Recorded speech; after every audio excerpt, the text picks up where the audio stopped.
कधीच नाही चुकणार तुमचे फेवरेट टीव्ही शोज झी5 सोबत, तेही एकदम फ्री।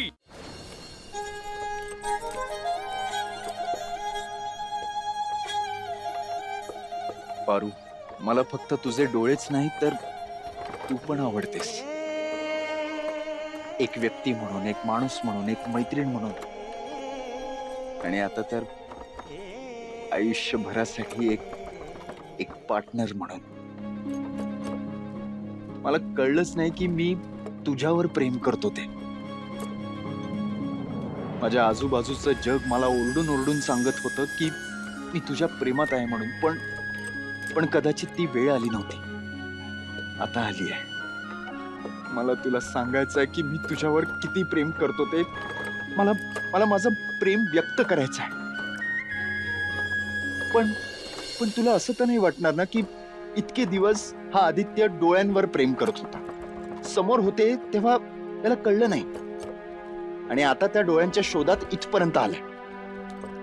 तुला माझं प्रेम स्वार्थी तर वाटणार नाही ना? मला स्वार्थी नाही व्हायचं आदित्य सर। मला माहित आहे तुम्हाला माझे डोळे आवडतात। तुम्हाला ती डोळेवाली मीच आहे हे कळल्यावर तुमच्या नजरेत प्रेम दिसतंय मला, तुमची स्वप्न बी दिसतायत मला। पण सर, मी तुमच्या योग्य नाही। देवी आई आणि तुमच्या घराला शोभल अशी शिकली सवरलेली, बिझनेस करणारी, इंग्रजी बोलणारी, नीट राहणारी हुशार मुलगी मी नाही। माझा बा सारखं सांगत असतो मला, काजव्यानं सूर्याची बराबरी करायची नसते। ते पटलं आहे मला आदित्य सर।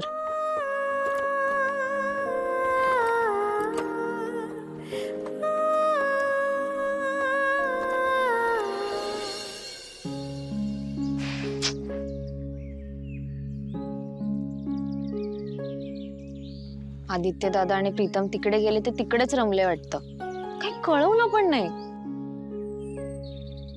मीच विचारते।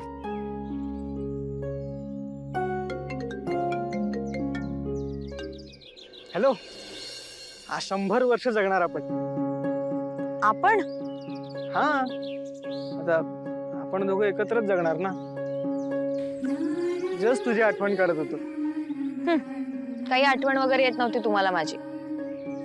तुम्हाला आठवण आली असती ना तर गावाकडे गेल्यावर तुम्ही कॉन्टॅक्ट मध्ये राहिला असतात, पण तुम्ही काय गेलात ते तिकडेच रमलात आणि म्हणे आठवण येत होती। हे आता जस्ट आलो ना आम्ही इथे, एवढी आठवण येते का माझी? म्हणून तर फोन केलाय ना। पण आम्ही इथे आलोय ना तर एवढी मजा करतोय माहितीये, काय काय झालं माहितीये का इथे?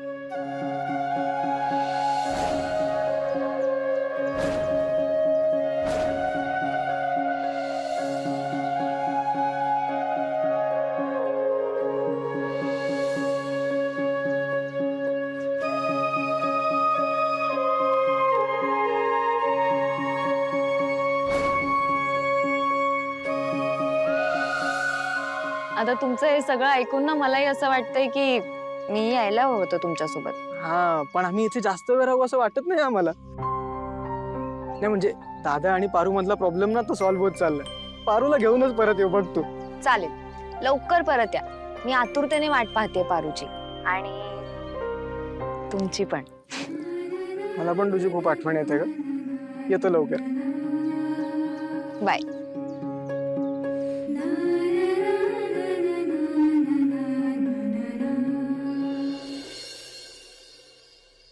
आदित्य सर मला परत घेऊन जायला इथपर्यंत आले।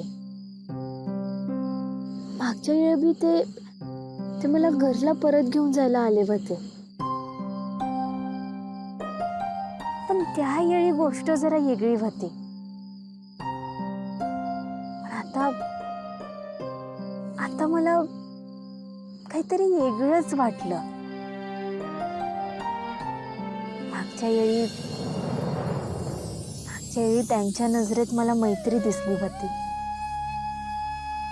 पण या वेळेला मैत्रीपेक्षा काहीतरी वेगळंच जाणवलं मला।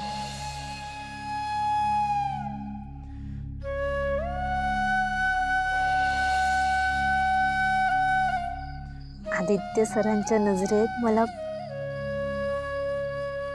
माझ्यासाठी प्रेम दिसतं. पारू पारू लगेच वाहवत जाऊ नकोस. कुठल्या बी भावनेला प्रेमाचं नाव देऊ नकोस. हे प्रेम नाही तर काय आहे मग? तुला खरंच वाटते का ग की हे प्रेम आहे का? प्रेमाच्या नावाखाली स्वतःचा स्वार्थ साधायचा आहे तुला? पारू पारू एकदा विचार कर. एकदा लोकांचा विचार कर. तुझ्या आणि आदित्य सरांच्या नात्याकडं लोक कुठल्या नजरेनं बघतील याचा विचार कर. लोक तुझ्या बाला किती नावं ठेवतील याचा विचार कर. एवढंच नाही पारू, देवी आई आदित्य सरांसोबत बोलणं बंद करतील. उद्या आदित्य सर देवी आईंना लगीन करण्यासाठी मनावतील बी. पण त्यामुळं तुम्ही दोघं आयुष्यभर सुखी राहू शकाल? मुळात तुझी लायकी तरी आहे का पारू त्यांच्या घरची सून व्हायची? लायकीचं माहित नाही मला, पण आदित्य सरांवर माझं लई प्रेम आहे. मी नाही जगू शकत त्यांच्याशी. हेच तर म्हणते ना मी, तू फक्त स्वतःचा विचार करतेस, फक्त स्वतःचा स्वार्थ बघतेस तू. अगं आदित्य सरांवर प्रेम करायला तुला त्यांच्यासोबत राहायची काय गरज आहे? त्यांना त्यांचं आयुष्य जगू दे सुखानं. ना एकत्र राहणं, सोबत राहणं म्हणजे प्रेम नसते, त्याला प्रेम नाही म्हणत. सावध हो. एकटीच्या आनंदासाठी तू समद्यांना दुखावू नाही शकत पारू.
झी5 ॲप डाउनलोड करा आणि पहा सर्व एपिसोड्स एकदम फ्री.